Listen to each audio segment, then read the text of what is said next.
Bonjour ou bonsoir, selon l'heure à laquelle vous nous regardez.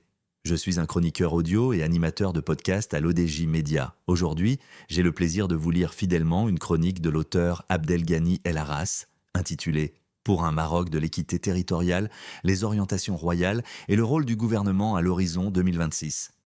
L'auteur commence son article ainsi, dans son discours prononcé à l'occasion de la fête du trône, Sa Majesté le roi Mohamed VI a mis en garde contre le risque d'un Maroc à deux vitesses, un pays où une minorité profiterait des fruits de la croissance, tandis qu'une majorité resterait en marge. Cette alerte n'est pas nouvelle, mais dans ce dernier message, le souverain l'a réaffirmé avec encore plus de force. Minel 1, Fossaïda, la Maghreb Yassir Bissouratein. Dès maintenant, plus de Maroc à deux vitesses. Il ne s'agit pas d'une simple formule symbolique, mais bien d'une annonce de rupture, le moment où l'État reconnaît, au plus haut niveau, l'existence de deux réalités parallèles. Un Maroc qui avance rapidement et un autre qui peine à suivre, parfois relégué dans l'ombre de l'oubli. Une vision royale fondée sur la justice spatiale et sociale. Les orientations royales reposent sur une conviction profonde. La justice territoriale n'est pas un luxe technocratique, mais un droit existentiel. L'Initiative nationale pour le développement humain, INDH, tout comme l'approche sociale dans les plans sectoriels, doivent désormais être conçues dans cette optique. Relier les régions entre elles ne suffit plus. Il faut les relier à l'espérance, à la dignité et aux opportunités. L'accès à l'électricité ou à l'eau potable ne doit être que le point de départ, ouvrant la voie à l'éducation, à l'emploi, à la culture et à une vie digne.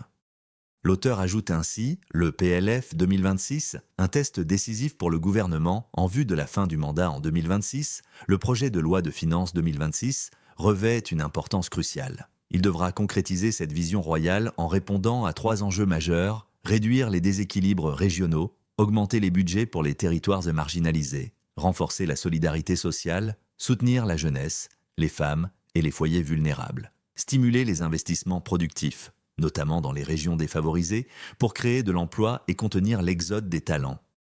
Des disparités toujours frappantes. Les contrastes entre régions demeurent préoccupants. En 2022, 3 régions, Casablanca Settat, Rabat Salé Kenitra et Tanger Tétouan Al Hoceima, ont généré près de 60% de la richesse nationale, 57,9%.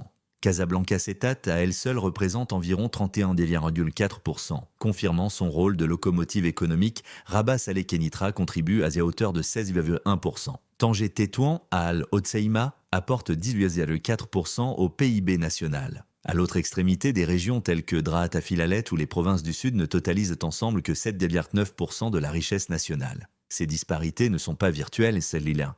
Elles se traduisent dans le vécu quotidien de millions de Marocains. Un manque d'emploi, une précarité sociale grandissante, une jeunesse désenchantée et parfois des tragédies humaines. L'auteur insiste alors sur l'importance de la responsabilité politique et sociétale à l'approche de 2026. L'enjeu politique et sociétal, à l'approche de 2026, tous les partis politiques placent et portent pour une grande responsabilité. Dépasser les logiques électorales pour proposer des projets de société cohérents avec la vision royale. Les citoyens ne veulent plus de slogans mais des actions concrètes, à même de transformer le quotidien dans chaque région du royaume. Pour un Maroc des chances partagées, construire le Maroc de demain implique doter toutes les régions d'infrastructures modernes, de services publics de qualité, hôpitaux, écoles, universités, zones industrielles. Soutenir les petites entreprises, les coopératives et l'économie sociale de proximité. Véritable moteur d'emploi local. Promouvoir l'équité fiscale et la bonne gouvernance pour une redistribution effective des richesses. L'auteur conclut en rappelant que ce moment est un véritable rendez-vous avec l'histoire nationale.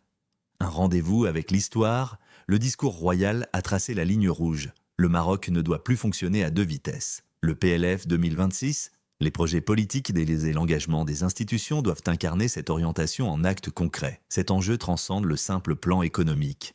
Il est profondément humain et national. C'est ainsi que l'on évite que certaines parties du pays se sentent reléguées et que l'on bâtisse enfin un Maroc d'une seule vitesse, d'une seule dignité, d'un seul avenir partagé.